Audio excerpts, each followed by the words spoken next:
Hello everyone, গতকালকে যারা সোহানাকে কিভাবে উইশ করলো সেটাই আপনাদের সাথে শেয়ার করছি।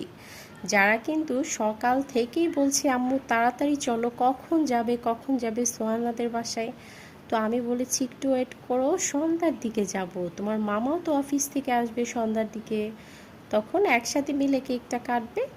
তো যাই হোক, ওদের সবাইকে নিয়ে আমি রেডি হয়ে চলে যাচ্ছি সোহানার বাসায়। সোহানাদের বাসা তো আর দূরে কোথাও না, উপরে আটতলাতে, আর যারা থাকে চারতলাতে, আর সোহানা থাকে আটতলা।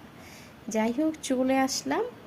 আর যারা কিন্তু খুব অপেক্ষা করছে, যারা কখন সোহানার সাথে কেকটা কাটবে, ওরা খাবে, আনন্দ করবে। আসলে বাচ্চারা তো এইটাই চায়।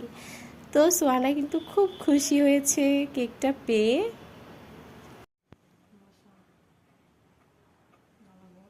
ও ছুরিটা নিয়ে আসো, ও ছুরি সোনা এখন নিয়ে করো, সোনা নিবাও, নিবাও, আগে আগে ফু দিয়ে নিবাইতে হবে। সোনা আগে নিবাও ফু দিয়ে।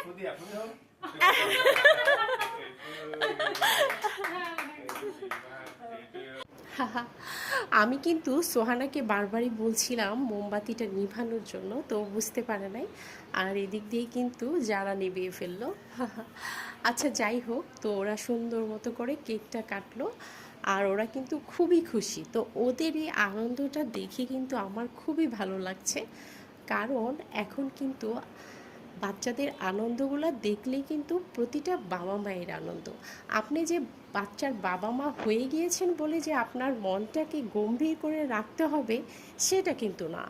বাচ্চাদের সাথে কিন্তু আপনাকে বাচ্চাদের মতো করেই মিশতে হবে। ওদের মনটা যেমন রঙিন, সেরকম আপনার মনের ভিতরটাও কিন্তু রঙিন করে তুলতে হবে। তাহলেই কিন্তু ওদের সাথে আপনার বন্ধুত্বপূর্ণ একটা সম্পর্ক হবে। আর প্রতিদিনই কিন্তু বাচ্চাদেরকে খেলতে দিতে হবে, কোথাও মাঝে মধ্যে কোথাও ঘুরতে নিয়ে যেতে হবে।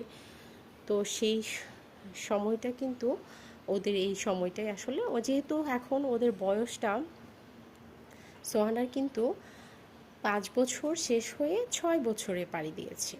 তো এই বয়সটাতে কিন্তু বাচ্চারা নতুন নতুন কথা শিখে এবং এত সুন্দর পাকা পাকা কথা বলে, ওদের কথাগুলো শুনতেই কিন্তু খুব ভালো লাগে।